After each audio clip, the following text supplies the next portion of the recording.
ગીરગઢડાનો હજુ એક audio clip viral. ગીરગઢડામાં રાજકીય માહોલ ગરમાયો.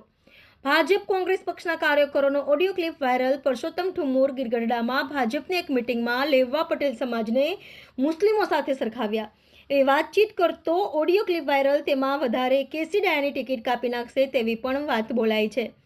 આ વાયરલ વિડીયોની ક્લિપની પુષ્ટિ દીવ મિરર ન્યૂઝ કરતું નથી.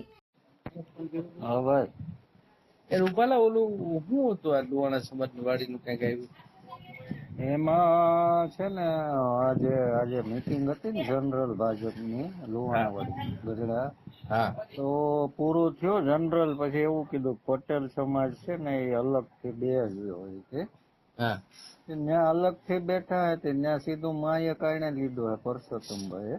હા તો એમાં કંઈક એવું કીધું કે આ નીચે બેઠા છે ને જે પટેલો, હા એ મુસ્લિમ વોટ બેંક છે એવું કંઈક કીધું એને. હા તો ઓડિયો વિડીયો કઈ આવ્યું નથી, કોઈ ઉતાર્યું હોય કોને ખબર, ન ઉતાર્યું, આપણે તો જાતા નથી એટલે ખબર નથી. હા પણ આવું બન્યું છે ને. અને પછી 2-3 જણાએ માથાકૂટ કરી ને કે માયક લઈ લીધું એની પાસેથી અને ખાધા વગરના વયા ગયા પટેલો, હા એવું થયું. ઠીક, પટેલો જેમાં વગીના વૈયા જાય. હા, કેટલાક હતા? હવે એ એવું કહે છે કે 100-150 જણા હતા, પણ એટલા બધા હોય નહીં. હા પણ વયા ગયા અમુક લોકો ખાધા વગરના એમ કે. હા, એટલે જનરલ ગીરગઢડા તાલુકાની મીટિંગ હતી? હા, દિનુભાઈ ને આવ્યા હતા ને. હા હા હતી તો આખા ભાજપની જમણવાર સાથે હા બપોરના 9:30 થી બપોર સુધી. પણ પછી આને અલગથી બેહાડ્યા હોય ને, હા, એમાં આવું થયું. પણ એમાં કઈ આમાં મેસેજમાં કઈ સમજાણું નહીં. આમાં હકીકત શું છે એ જાણીને કઈ હેરક્યું કયો નહીં.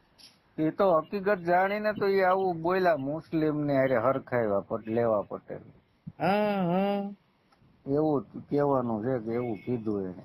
હા, એટલે કોંગ્રેસમાં હશે બધા એટલે એમ. હા, એટલે કે આ મુસ્લિમ છે ભાજપના, એવું થયું ને અર્થ. હા હા મત નથી દેતા એમ, હા એવો જ મતલબ થયો ને. કે મુસ્લિમ હારે હરખાવાનું ક્યાં આવે? ભાજપની મીટિંગ હતી ને ભાજપમાં જ્યાં ગયા હોય એ ભાજપ વાળા જ હોય ને. હા, એને મુસ્લિમ કહીને તો ઉલટાનું સારું નારાજ કર્યા હોય. શું છે જનરલ તમારે પટેલ સમાજ ગીરગઢડા તાલુકામાં? વાંધો ને 60-70% રહે. પટેલ સમાજ હા, 70% રહે હો. બધા ગામડામાં? બધે મારી સીટમાં તમારે કોઈ લાગતા વળગતા હગાવાલા? 2 વાર હું ત્યાં રાઉન્ડ મારી ગયો ભાઈ. મારી ગયા ને? બધા ગામ હજી કાલ જવાનું પાછું. હા બધે એ તો થઈ ગયું ભાજપ વાળાના જેટલા અમારા હતા ને આગેવાન. ત્યાં તો હું 2 રાઉન્ડ મારી ગયો, પાછો કાલે મારે જવાનું. નરસિંહ હતા નીકળી ને યારે તમારે કેવો મેળ? આ મેળ છે, કઈ વાંધો નથી. હવે તો હું તો મળીને બધી મારી બેઠક થઈ ગઈ છે હા ભાઈ. હા હા ખાલી જરાક એને આડકતરું તમારે એનો નંબર એ છે ને તમારી પાસે? હા તો એને જરાક કહેજો કે ભાઈ એ વિસ્તારમાં તમારે મતલબ લાંબુ વિચારીને એબલો મોટો થાય એવું કરવું જોઈએ, એટલે એમાં બધું આવી સમજી જાય.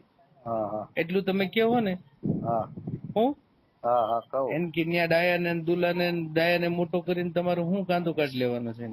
ત્યાં છે ને તમારી સીટમાં હા અમે એક જ વાત કરી છે બધાને કે ભાઈ ડાયાભાઈ ને તમારે બધાને ડાયાભાઈ રે વાંધો છે, હા એની જ હા હા ફરિયાદ કરી. હા મેં કીધું તમારે ડાયાભાઈ ને તમે ટિકિટ કાપી નહીં શકો, તમારી તેવડ નથી. હમ તમે આને લીડ આની કાઢી દો ને હમ આખી સીટમાં હારામાં હારી કોંગ્રેસ ની, એટલે કેસી આપોઆપ ડાયાની ટિકિટ કાપી નાખશે આવતે. હા એટલે એમાં એ બધા એગ્રી છે. હું કહું તમે હા કરી નાખો, આ તમારા હાથમાં છે, ટિકિટ તમારા હાથમાં નથી. એટલે એમાં બધા લાગેલા જ છે. ડાયાભાઈ નો જ ત્યાં મોટો વિરોધ. હા, પણ હું ઈજ કહું ને કે નરસિંહ વાતા ને તમે ઈજ વાત કરજો કે તમારે એબલા ને એબલો માણા કેવો છે ને કે હા, એને મોટો કરાય તો કાયમ આવે એમ છે કે ડાયો કાયમ આવે એમ છે? એટલે શું લાગે રેડી જ છે ને ઈ આ તો. ઈ રેડી છે, પણ આ જરાક તમે ટવકો કરજો ને, હા વાત કરીને મને પાછા કહેજો હા વાત કરવા. ભૂલ્યા વગર. હા હા હો હા. નમસ્કાર મિત્રો, હું ફિરોઝ ઈરાની આજે તમને એક નવી વાત કરવા આવ્યો છું. દીવ મિરર ન્યૂઝ જોતા રહો, સબસ્ક્રાઇબ કરવાનું ભૂલતા નહીં અને શેર કરવાનું પણ ભૂલતા નહીં. સત્યની સાથે જોડાતા રહો. નમસ્તે મિત્રો, હું છું ચાંદની પરમાર. આપની મનપસંદ ચેનલ એટલે કે દીવ મિરર ન્યૂઝ ચેનલને લાઈક કરો, શેર કરો અને ફોલો કરો. અને હા, તેમાં દરરોજ તાજા સમાચાર જોવાનું ભૂલશો નહીં. દીવ મિરર ન્યૂઝ દરરોજ લાઈવ અપડેટ ગુજરાત રાજ્ય દેશ દુનિયાના તમામ બ્રેકિંગ સમાચારો નિહાળો દીવ મિરર ન્યૂઝ ચેનલ પર.